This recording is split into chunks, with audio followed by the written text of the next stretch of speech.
ABC 10 News. I'm your host, Enrique Cano, and come here. Let's go, Toby! Let's go, Toby! Give it up a round of applause. This is Toby. He's the co-star of today. He's gonna be showing you most of the tropical biome of the tropical savanna. And today, we're showing you this huge map of the African countries. And there's a lot of grass and trees distributed within these countries. The most common tree is the acacia tree. And they thrive in these tropical savanna conditions, and grasses usually reach about 3 meters tall. How tall is 3 meters tall? Well, 3 meters tall is not one clive, not two clives, but 3 clives tall. And yeah.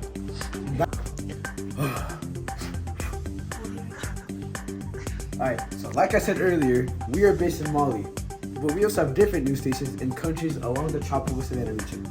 Like, so we have Nigeria, Burkina Faso, Niger, we got the Gambia, Benin, Senegal, Central African Republic, whatever this is, South Sudan, and finally, Chad.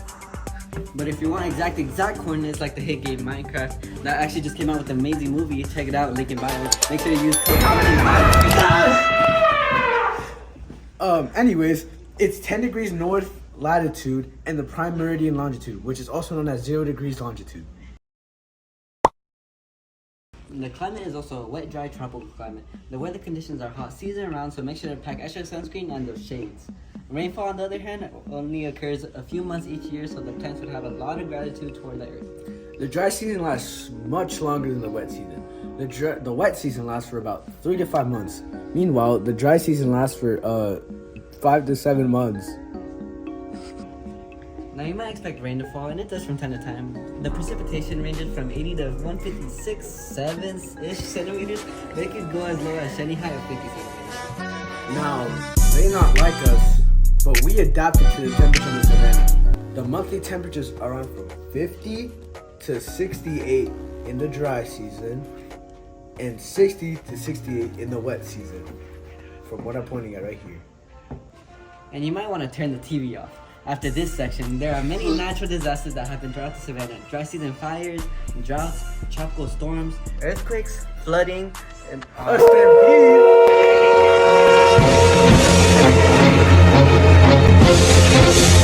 As we see the two reporters get mauled, we can look from afar and observe the brutality and beauty of the Savanna biome. Welcome to the African savanna, an ancient land teeming with life, where evolution has painted the canvas of survival in bold and breathtaking strokes. In this vast and sun-drenched biome, wildlife reigns supreme. Here we find some of the most iconic animals on Earth. The lion, the majestic African wild dog, the lightning-fast cheetah, the towering giraffe, the mighty African elephant, and the semi-aquatic heavyweight, the hippopotamus. But the story of the savannah isn't just written in tooth and claw. It's rooted deep in the earth itself. From the umbrella-shaped acacia tree to the ancient baobab, these plants are built to thrive in extreme conditions. Their adaptations, like water-storing trunks and fire-resistant bark, mirror the resilience of the life that surrounds them. Survival here demands more than strength. It requires adaptation.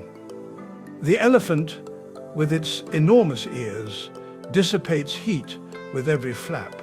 Its trunk, a powerful tool of precision, allows it to grasp food high and low. The lion, cloaked in a tawny coat, blends seamlessly with the golden grass. Life in the savannah is interconnected in an elegant and sometimes ruthless balance. Producers like the acacia, elephant grass, and candelabra tree fuel the system. These are eaten by primary consumers, graceful gazelles, leaf-browsing giraffes, grazing zebras, and the ever-roaming elephants. The secondary consumers, Lions, hyenas, and cheetahs hunt with instinct honed by generations.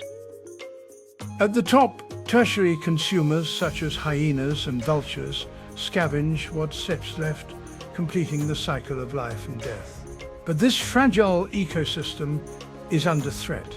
Black rhinos, African savanna elephants, and African forest elephants face critical endangerment due to poaching and habitat loss.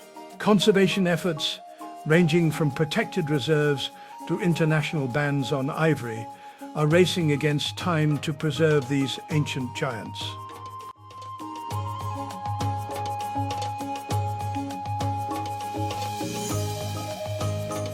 Despite the challenges, the African savanna remains one of the most biodiverse ecosystems on the planet. Thousands of species, plant, insect, bird, reptile, and mammal all coexist in a complex and awe-inspiring web of life. As the sun sets over the horizon, painting the sky in amber and crimson, this is Africa, wild, wondrous, and worth protecting. Hey, I am not done yet. Do not let that advertisement. Hi, my name is Lucky Feek CL123, also known as Marlon Garcia, and today I'll be showing you why you should buy our exclusive $300 package 7-day trip to the Savanna Biome. So you may ask, what do we have in the Savanna Biome? Well, first, we have such interesting sceneries. Like, let's put a sunset right here, you know? Beautiful sunset. You can post to your wife here. You could do anything here. Just anything for the internet photo. Second, we have a diverse wildlife. As you can see here, we have some things like zebras, we have elephants, lions, tigers, especially lions. We're heavily focused on lions, by the way, since of course we're doing lion corporation. And anything you see in the zoo, we'll have right here naturally in the Savanna Biome. Finally, we have diverse ecosystems. We have things like savanna trees. We have different types of grass. We just have anything you can imagine. So let's say if you're like a scientist or like somebody who wants to study plants or the ecosystem, this is a perfect place for you. This is a perfect place for you to come look and study. Alright, so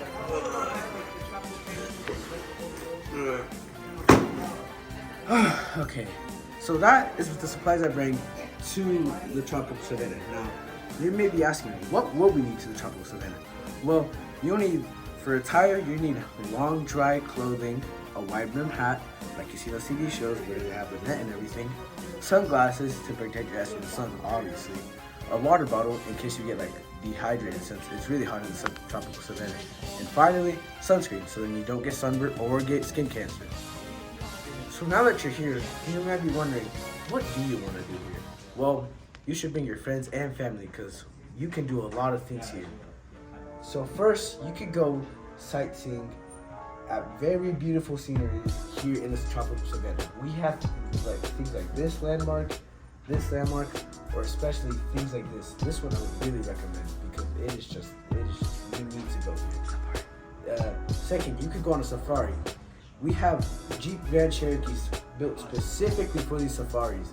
We take a trail like from here all the way down here where you can go see lions, elephants, giraffes, any kind of animal in the tropical savanna. And finally, you can go exploring.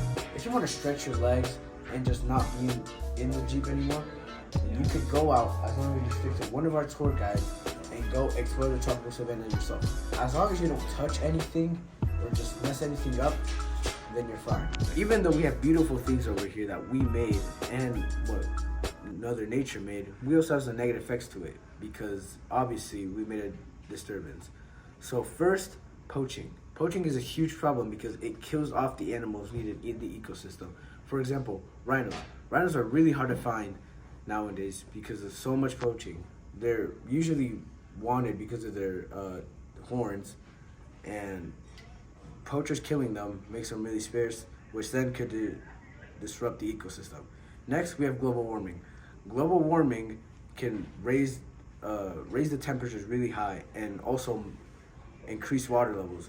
This can really disbalance the ecosystem because it causes flooding, high temperatures, and it could also cause wildfires, just anything like that. After hearing all that, you may think, oh, we're pretty horrible people. Well, actually, here at Lion Resorts, we take steps to ensure that the tropical savanna stays safe. First thing we do is that we reduce carbon emissions, which in turn stops global warming, or doesn't stop it, but slows it down. Then we put laws on poaching, which is a pretty big deal in the tropical savanna. And finally, we install national parks in places in the tropical savanna to prevent things like the ecosystem or wildlife from dying out. Alright, even though we're a large company, there's also some dangers you have to watch for in the tropical savanna. For example, predatory animals. Some predatory animals include elephants, tigers, cheetahs, hippopotamuses, and hyenas. Also, there's diseases such as malaria that come from mosquitoes that you could get from the tropical savanna. Dry season fires are also a big problem. And in contrast to that, there's also wet season floods that are massive. There's a lot of interesting information behind the tropical savanna. First, the word savanna comes from the old word savanna, which means treeless plain. And also, tropical savannas are formed during the Cenozoic era when there's not enough rainfall to support a tropical rainforest, but enough rainfall to not cause it turning into a desert. Yo, don't get us up. As you can see, these are all great reasons on why you should explore our great resort here, brought to you by Live Resorts. We have food, fun, anything for the family. And for the low price of $599.99, you can get our all-inclusive package to the tropical savanna. Thank you and good night or good morning. Doesn't matter.